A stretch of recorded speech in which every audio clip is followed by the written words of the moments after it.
Buddhism is a comprehensive system that shows us how to transform our minds from a state of suffering and dissatisfaction to one of extraordinary joy, awareness, and contentment. Vast in scope and profound in its implications, Buddhism accommodates every kind of mental disposition, but retains a laser-like precision that shows us what is to be accepted and what is to be rejected. It was realized and embodied by a human being like us. 2,500 years ago, an Indian prince named Siddhartha from the Shakya clan decided to give up his kingdom to search for a way out of suffering. Because of his relentless determination to find ultimate freedom, he came to understand the nature of his mind and in turn the ultimate reality of all phenomena. He was then called Shakyamuni Buddha. In this show, we will learn about the historical Buddha's life story, the spread of his teachings, and about the stages of the path to enlightenment.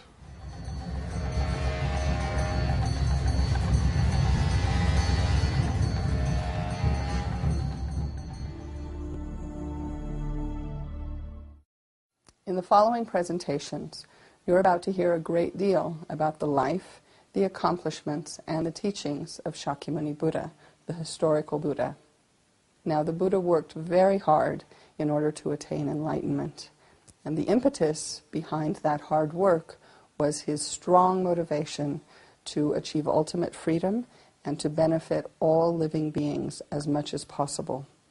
And so, remembering that we've discussed in the past the importance of our own motivation and modeling after the historical Buddha himself, now, before receiving these teachings, set in your own mind a strong motivation to be able to traverse this spiritual path, to reach enlightenment as quickly as possible in order to benefit all living beings.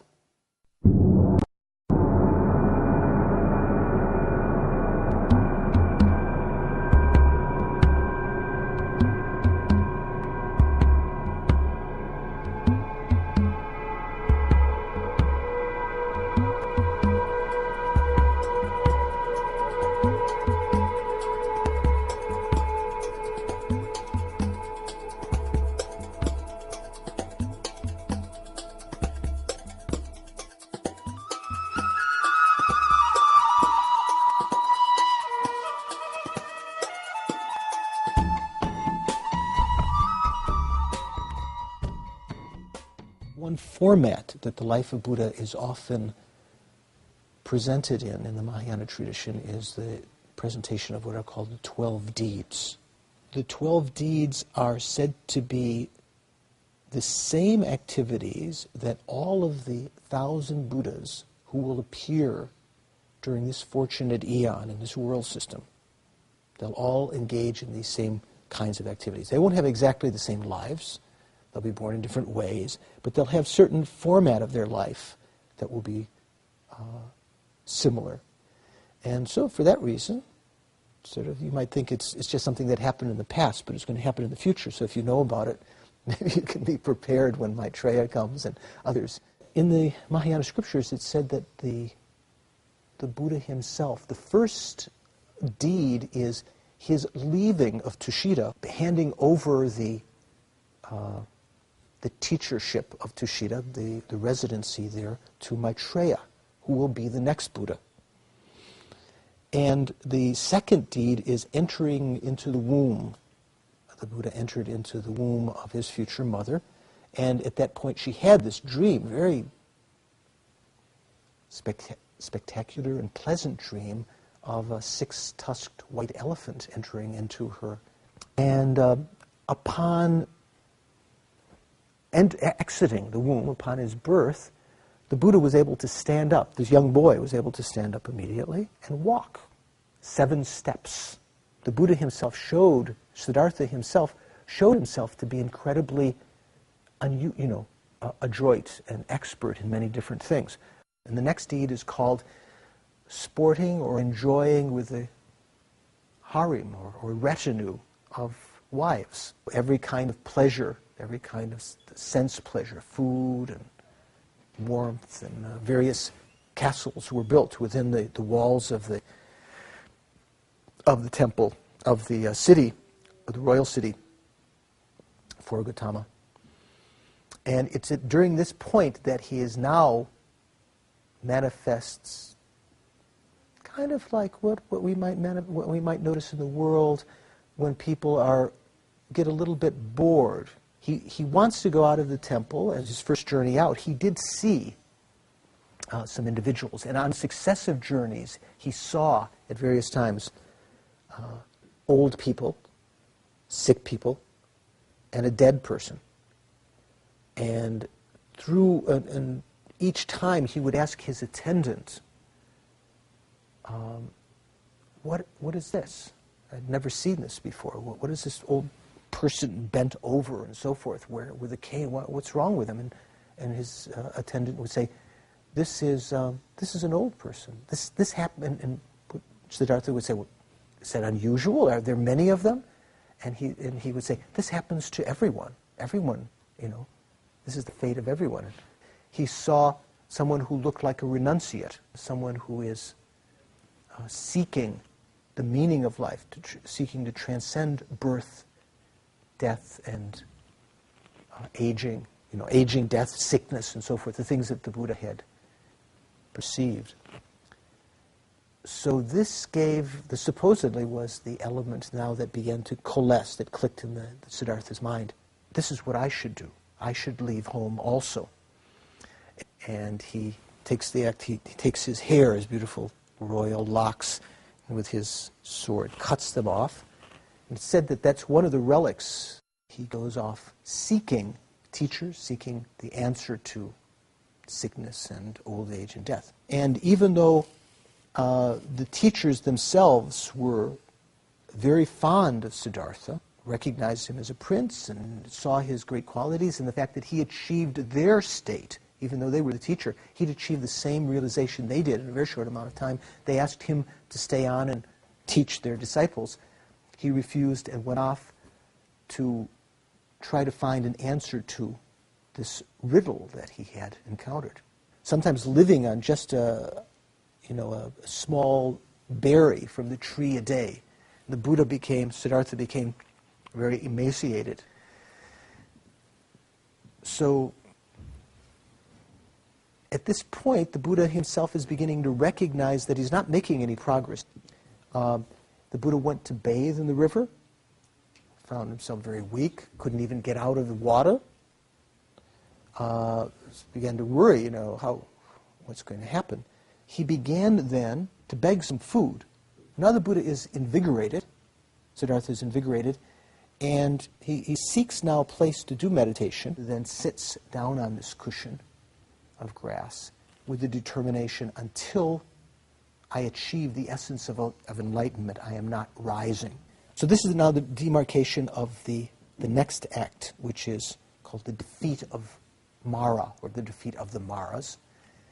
Mara is someone who it can be part of our own being, our own mind, or it can be something external that hinders our spiritual development.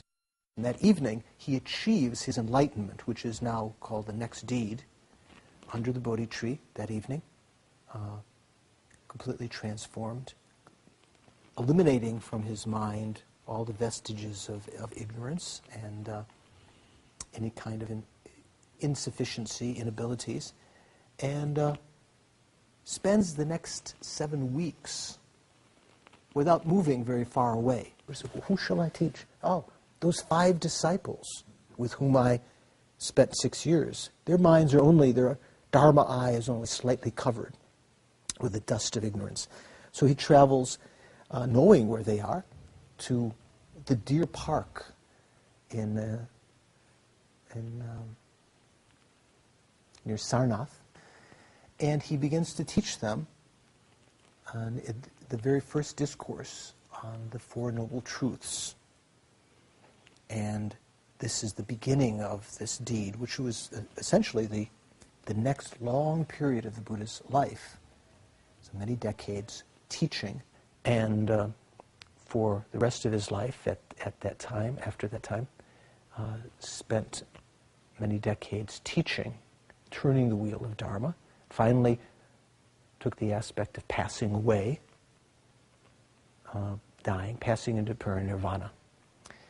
So that, in a nutshell, just as a sort of an introduction, is a little bit about the life of the Buddha, the 12 deeds.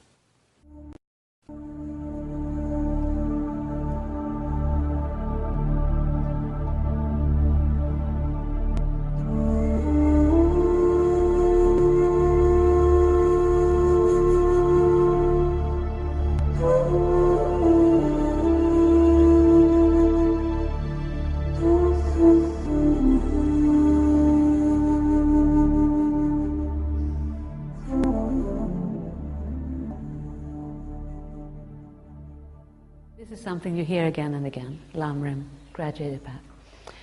Lam means path, and Rim means graduated or graded, yeah, step by step. And this way of practicing is very specific, to the Tibetan Buddhist presentation of the path. If we think a little bit about the history of Buddhism, because the Lam Rim contains all the Buddha's teachings on sutra. The sutra path. There's two paths, the sutra and the tantra. And the Buddha's path on sutra is divided up, in the Hinayana attitude and the Mahayana attitude. And the Hinayana Mahayana path, they're all included in the Lam Rim. The main difference between Hinayana and Mahayana is mainly in the attitude, the purpose and the goal. Yeah? That in the Hinayana one motivates oneself for one's own liberation.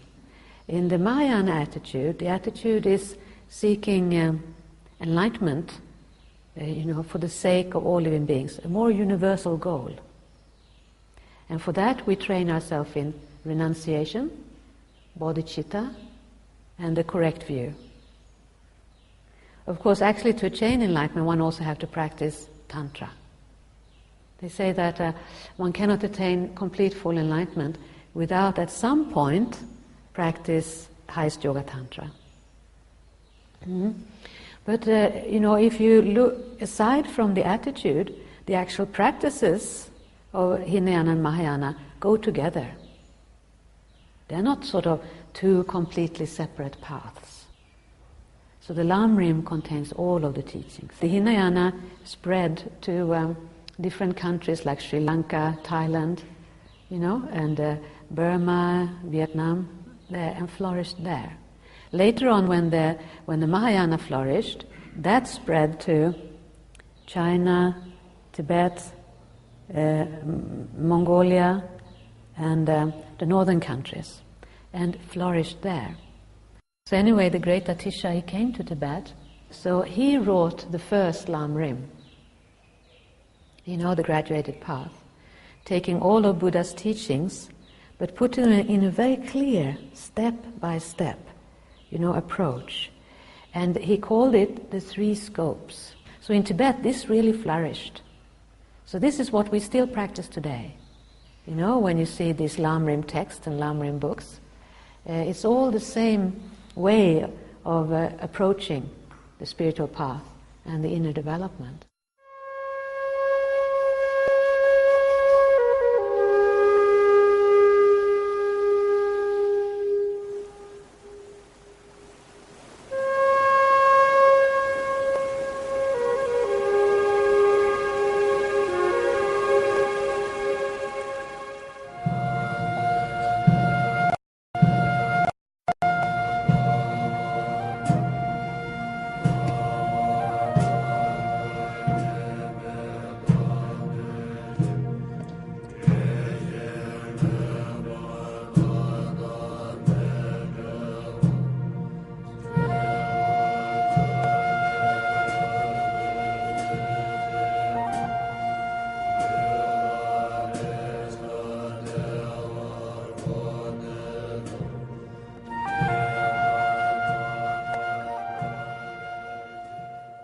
So Lama Atisha, what he did was, he presented all of the essential points of Buddha's teachings in this experiential way. And he presented them essentially in 3 stages.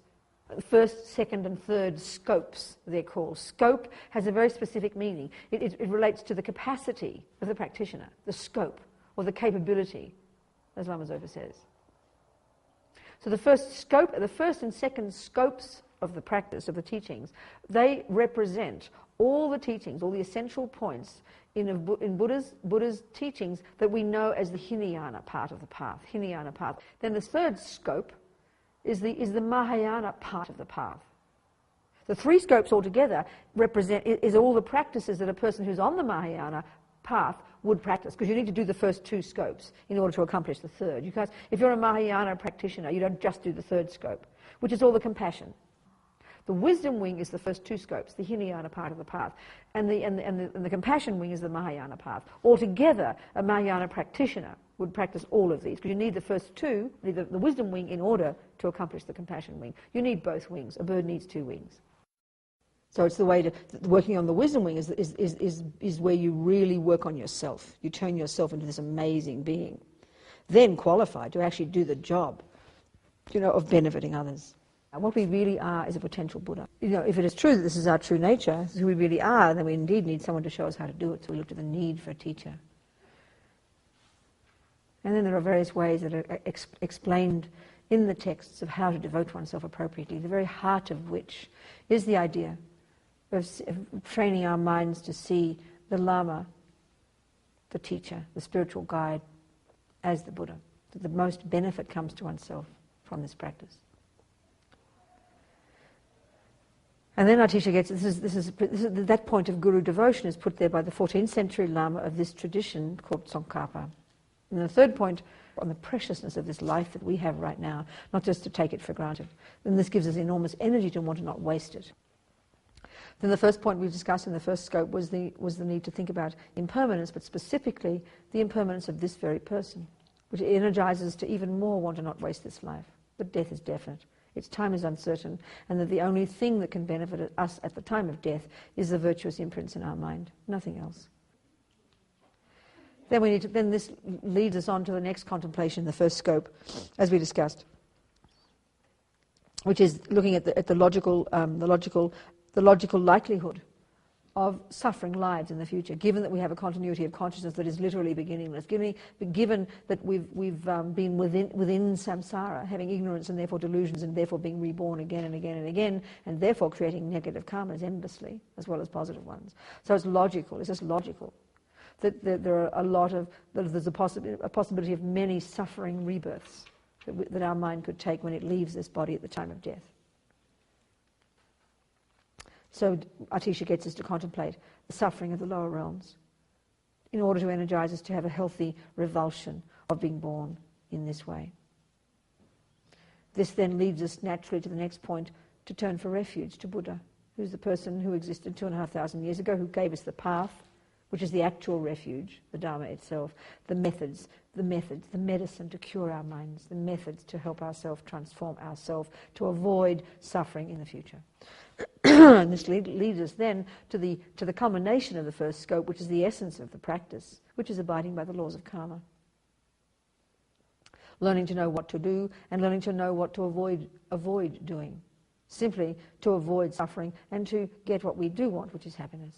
It's a very practical solution, because one of the things that we're seeing clearly from understanding karma is that we are responsible for our own suffering and we're responsible for our own happiness, literally. In the second scope, we look more deeply. We look more in a more sophisticated way into our minds and start to see how even this life is in the nature of suffering. But it's much more subtle awareness we need to develop. Really is where we learn to be our own therapists. Understand very deeply in the context, for example, one way of looking at this whole scope is in the context that we discussed last week of the Four Noble Truths. That the essential point of that is the third one, which is Buddha's assertion that we can be free of suffering. This then really prepares us now to practice the second wing, the third scope, which is the work we do in relation to others. The heart of which is the development of compassion, specifically the development of the very focused, highly developed level of great compassion called bodhicitta. There's love and compassion, for example. There's two essential characteristics. Love is the wish that others be happy. Compassion is the wish they don't suffer. It takes two different aspects of a person's life. So, if you love a person, you would see the person and you would be delighting in their good qualities. If you have compassion for a person, you look at the person and you have sorrow at their suffering. You wish they didn't suffer. You have empathy with them, their suffering. Right now, we have the wrong way of cherishing others. We do it because they're our friends and we want them to love us because we can keep being happy. It's completely got strings attached right now, the way we cherish others. And this is why, too, when we have our compassion now, we do have compassion now. We have compassion that's based on attachment. And so it always drags us down. That's why even if we're in the helping professions, we're being very compassionate. We get exhausted and drained, It drags us down. If we have to help people, mentally or physically, we get dragged down by it because we still have attachment to our own needs. So we're talking here of being way beyond attachment. Really extraordinary, to go to extraordinary degrees of genuinely cherishing others with no strings, which is almost inconceivable in our culture. Because in our culture, ego is the reference point. It's the realization of the wisdom of emptiness that uproots finally the instincts of ego, which completes the wisdom wing. And then the work of benefiting others is what culminates, completes the active, proactive work of benefiting others, compassion. So it's then that person who finally becomes a Buddha, they've perfected the two wings, completed the two wings, completed the wisdom, completed the compassion,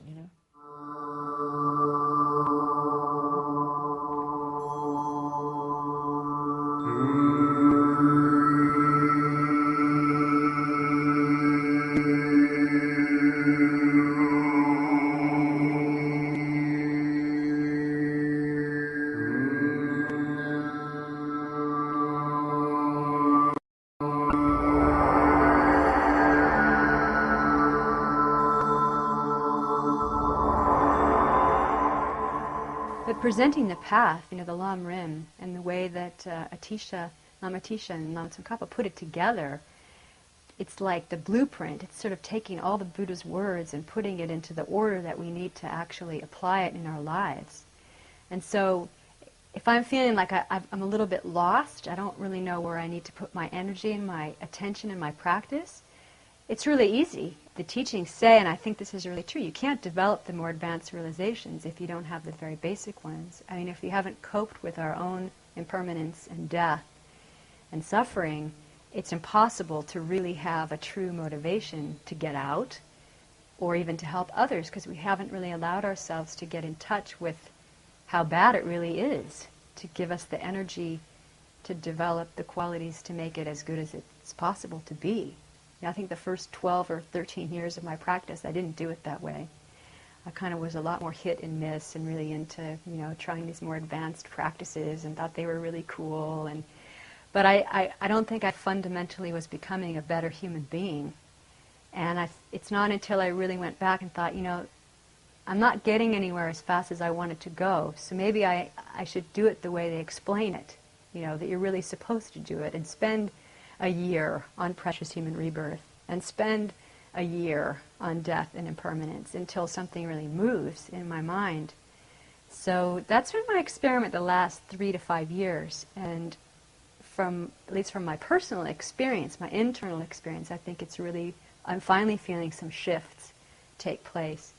And the thing that I find really interesting is that as I focus really on the beginning steps, even though I'm focusing most of my attention on the beginning, the other areas actually come more into focus. It's almost like dominoes, a domino effect. Yeah, then it's just a question of not being lazy and stop wasting time and just do the steps.